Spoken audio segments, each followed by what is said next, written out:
pioneers who settled the West left behind many things: schools, roads, towns, and homes. A rich heritage to be passed on to the generations who would follow after them. The pioneers who settled Tripp County in the early part of this century were no less optimistic, no less hardy, no less courageous. This is the story of one of those pioneer couples, as told by the children of Charles and Julia Burtz.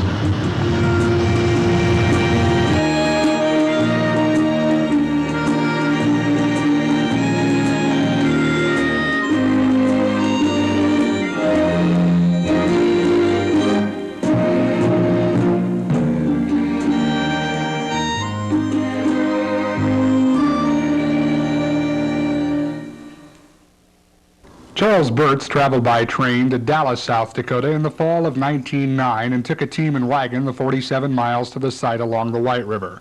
There he built a house and was later joined by his wife Julia and their 3 children. 4 more children were born at the homestead, and 5 of them still live within a 30-mile radius of the home place today. The oldest daughter, Irene, married Amos Harder, and they also had 7 children. She died in 1965 at the age of 60. The oldest son, Leroy, who is 75, has lived in Phoenix, Arizona for nearly 30 years. He and his wife, Florence, had 3 daughters. Florence passed away in 1977. Charles and Julia's 3rd child, Leona, lives with her husband, Elmer Best, in Winter. After raising their 3 children on a ranch south of Winter, they retired and moved to town in 1970. 72-year-old Marcella married Harvey Sterling in 1933, and they had 2 sons. Marcella, a retired school teacher, moved back to Winter from California several years ago. At age 69, son Raymond keeps busy rebuilding antique cars and doing some farming. He and his wife Bernice live on a farm just a couple of miles downriver from the home place. They have 4 children. The next youngest is 66-year-old retired banker Earl, who keeps busy with civic and agricultural activities. He and his wife Marion raised their 3 children on a dairy farm just west of Winter. The youngest child of Charles and Julia Burtz is William, or Billy, who farms on land just downstream from the homestead place. He and his wife Beverly have 4 children. Recently we spoke with 5 of the 6 remaining children of Charles and Julia Burtz and learned that although some people might say they grew up poor, they didn't think so. Oh, not really. We did see a lot of poverty in our area. Back in the 30s we had grasshoppers, and we had dry weather, drought along with the grasshoppers, and along with that we had depression, so we had a bad combination. And there were people around the area that didn't have enough to eat and not enough to wear, and but we always had a plenty to eat and plenty to wear, and we got along real good. You're back. I really did. I grew up real poor. When I went to high school, we didn't have any money at all. I was back in the 30s, and my dad made arrangements for the storekeeper to charge 10 cents each week to each one of us kids that were in high school at that time. But we were rich in many other things. Poor in money, yes. Mm-hmm. What were you rich in? Rich in love and family loving and all the things that are good. A good life. Well, I think from the standpoint probably of today, we would have to say we were poor, but we never felt poor. We always had plenty to eat and clothes to wear, and we were happy.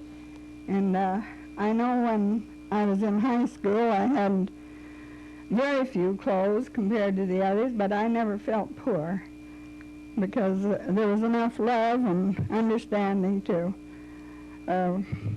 compensate for it.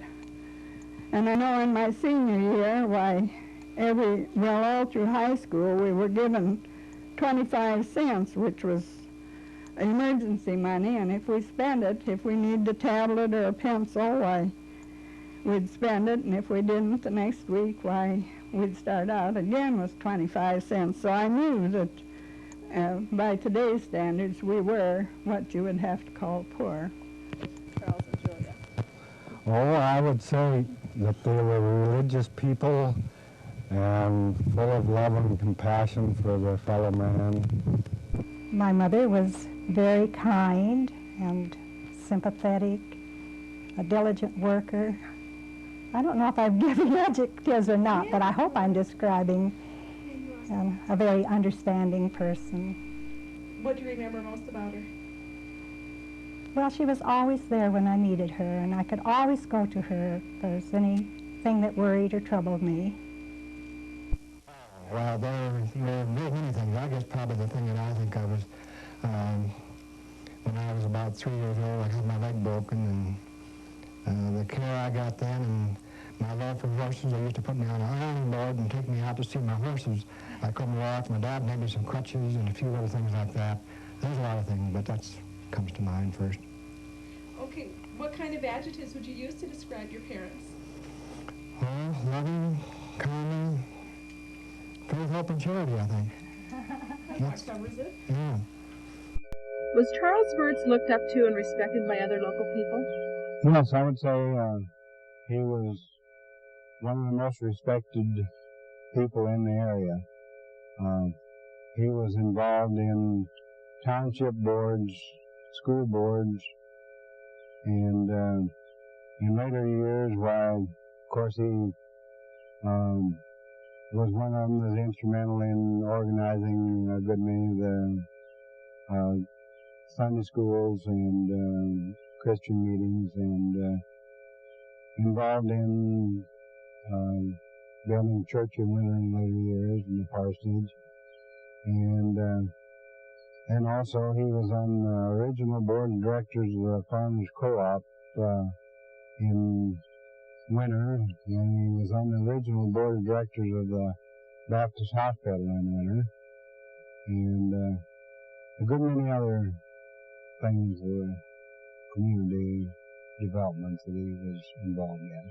Well, I'm sure that he was highly respected because in those days we didn't have doctors and hospitals and handy, and if people were sick, why, many times they'd come and get Dad to sit up overnight with the sick person, or at the time of their deaths he would be there.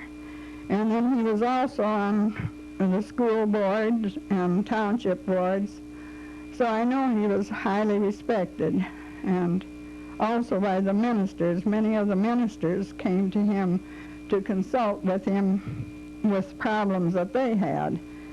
So I know that he had the respect of the people. I think that he was probably one of the most respected people, not just because I'm his son, but I know a lot of people that were weary and discouraged, and they came to him because they wanted counseling, and he was able to give it to them. And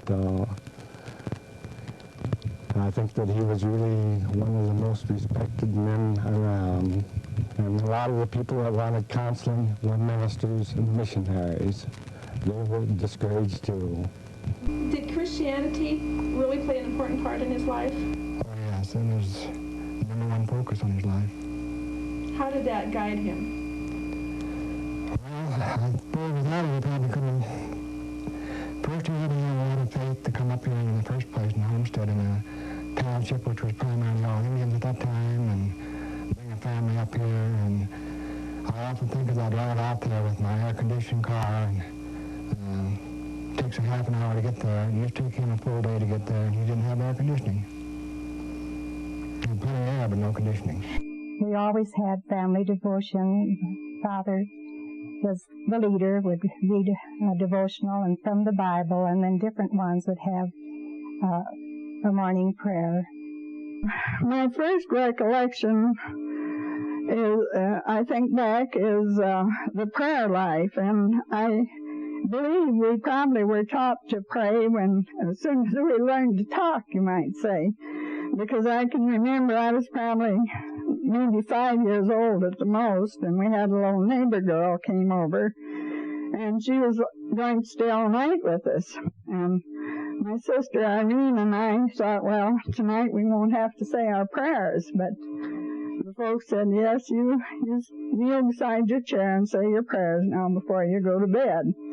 So prayer did play an important part. And then later on, when we organized Sunday schools, I imagine we had like the secret place or something, and every morning before breakfast, we would have our family devotions. We'd read from this article and from the Bible, and then Dad would have his morning prayer. My father never, as far as I can remember, ever worked on Sunday, and it has been a policy here that we never did work in the fields on Sunday, or regardless how much work we had to do. We could always get it done 6 days and have a seventh day for going to church and things like that. Do you ever regret that?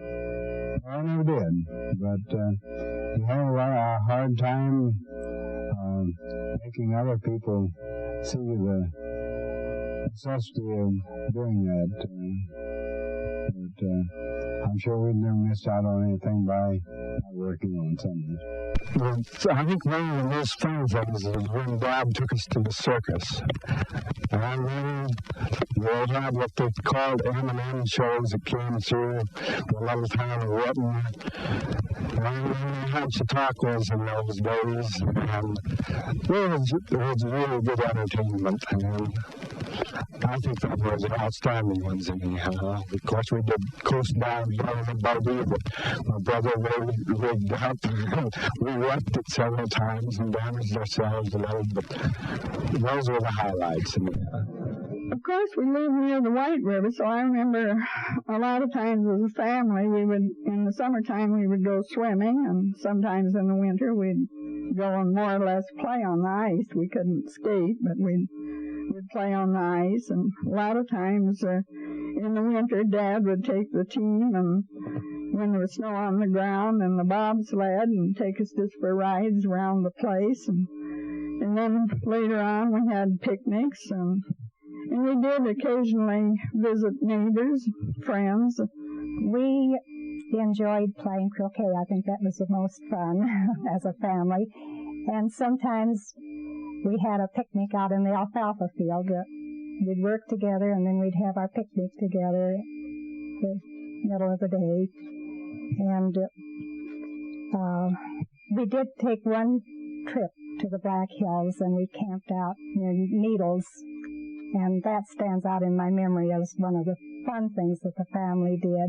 What was the most comical incident that you can recall from your childhood? Oh, a lot of them. I guess some of the things I laugh at most or think of as comedy is my mother was awfully scared of cars and everything. And of course, as old Mom would use, the lights would quite often go out or something would go wrong, and she would almost panic, and she used to run down the hill. I remember one time she ran down the hill in front of the car so we could get home.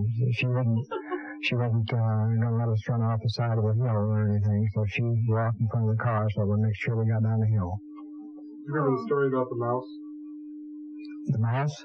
Well, I think of my mother had never learned to drive, and she wanted to go someplace to visit some of the neighbors around. Why she would saddle up the horse and ride up and visit them. And one time she saddled up the horse and rode up the neighbor's place, and it was kind of cold that day, and she had a long coat on. It was a kind of crisp, cool day, and as she got over there and she got to the house, she took her coat off, and as she took her coat off, a mouse ran out.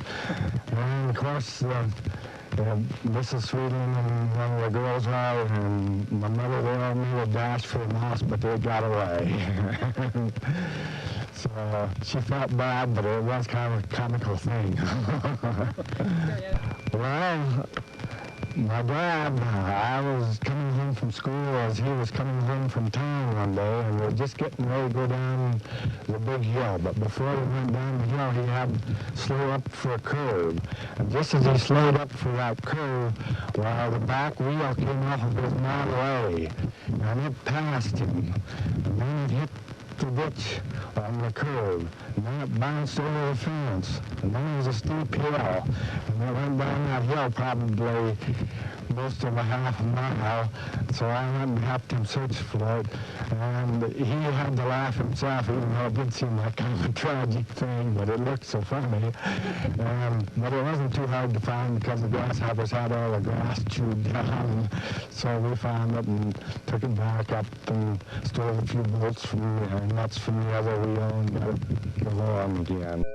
Dad and Albert Anderson had been notified that there was a family in the community that was pretty much destitute and didn't have food or clothing or anything, and they thought they should go over and see them and check them out. And their boy had worked for Dad, and the folks had always figured that maybe he might be just a little bit sticky-fingered because of a few things that were missing around. And while they were visiting with these people, a little red hen came walking across the yard, and it had frozen comb on it and feet and everything. It was a kind of a bad-looking thing. And one of the kids standing out there said, "There's a red chicken we got at Charlie Burtz's place." I think grade school days was much different than, I feel sorry for the children today. I don't think they have the enjoyment in grade school that we had. It was like one big family. The bigger children looked out for the smaller children, and we worked together and played together, and today I feel sorry for what they call the latchkey children. They go to school, and when they come home, there isn't even anyone there to let them in the house. But our grade school was, they were happy days. Well, I think transportation probably caused a great many changes, or most of the changes. We had to perform make our own entertainment out there because we were, if you went any place, you had to go by horseback or walk or whatever, so we didn't get too far from home. So everything was centered around the swimming pool, which was a light river up there, and baseball diamond, horseshoes, and things like that. Well, I think children were more on their own in our day. Now we are influenced a lot, the children, by radio and TV. And we sort of had to make up our own games and entertainment. So I think it's much more difficult growing up now than it was in those days, because we led just a simple, quiet life and togetherness of family. Well, I would say probably the biggest difference is that in transportation. You look at the vehicles that we have around. There wasn't every family that had one car in them days. Of course, you count around here, I think the wife and I have about 6 licensed vehicles. Count this one would be 7. And then we got electricity, and then we got the telephone, which the wife enjoys very much.